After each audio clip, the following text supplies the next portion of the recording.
entire audio spectrum and going well below what we can even hear or this amp can reproduce, really stressing the amp out here. I'm putting about twice the signal through the input that your guitar itself could possibly produce.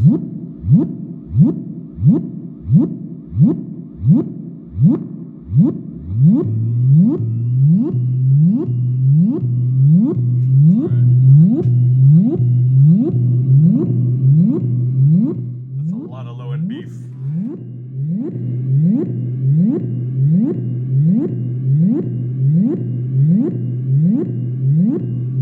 Update soon. Paul, your Vox AC10 is giving you grief. The only frequency that's causing this thing any grief is 200 hertz. Hear that?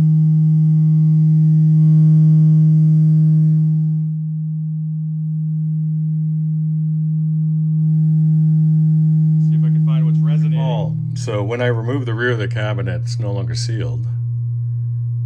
The frequency that causes the vibration is moved down to 110 hertz.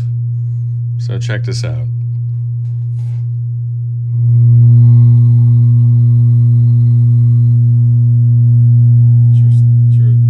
It's literally, part of it's the power tubes, watch. There's the metal component, metallic.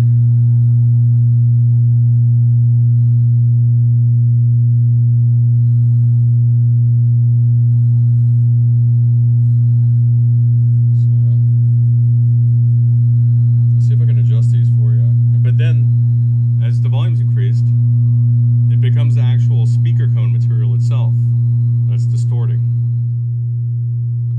Update short. Check this out. So it's helped marginally with the metallic component of the vibration. This is the bass midway up. That's your speaker cone, but watch this.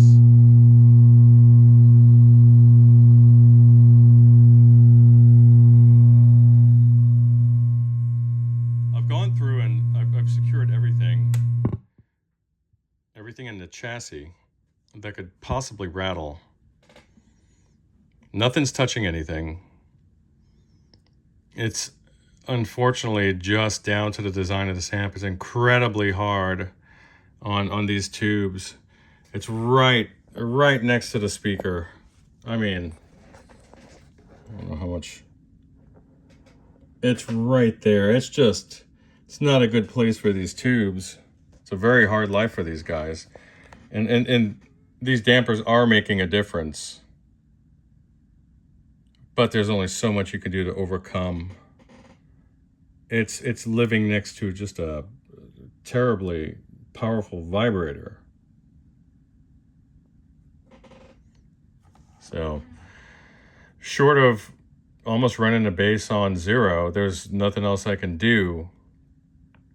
You know, and especially if you're going to be using a bass heavy pickup position like the neck on a Strat or God forbid, a Les Paul type guitar. So just things to think about. Bye.